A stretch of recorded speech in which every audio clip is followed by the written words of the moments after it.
We need to talk about the commodification of female sexuality in the modern evangelical church.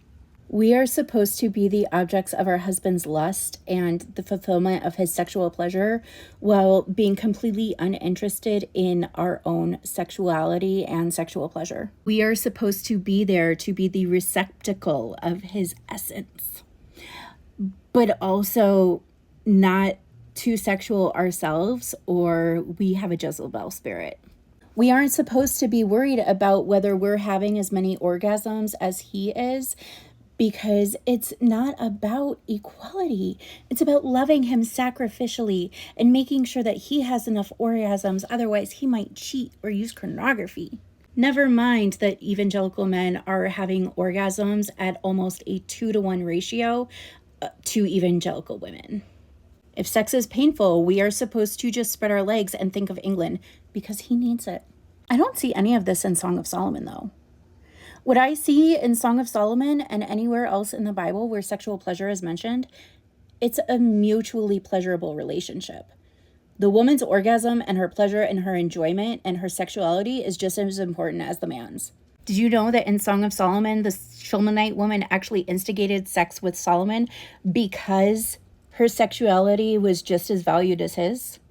And yeah, I know that he had however many wives, but that's not the point. The point is her sexuality led her to initiate sex with him, not out of obligation, but because she wanted to, because she loved him.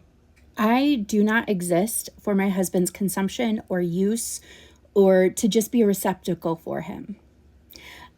I am in this marriage because we love each other and because we want to build a life together. Because he values me as an image bearer of Christ. Because he sees my worth as a person and he respects me. And when we come together, it's a celebration of our love and the intimacy that we've worked to establish before we ever got to this bed behind me. And yeah, I said worked, because real intimacy is work. Real intimacy can feel vulnerable and a little threatening, because what if I show him my most intimate and vulnerable self and he rejects me? Sex is not a substitution for intimacy, and female sexuality is not a commodity for man to consume. Purity culture taught us that our virginity was a literal commodified gift that we were supposed to give our spouses on our wedding night. And if we didn't do that, we were worthless. It's not what Jesus said. Jesus said, I love you because I created you. Jesus didn't say, I will only love you as long as you remain a virgin.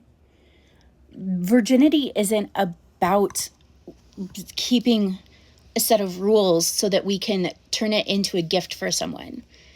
It's about doing what Jesus tells us is his best plan for us, because his best plan is more than we could hope or imagine.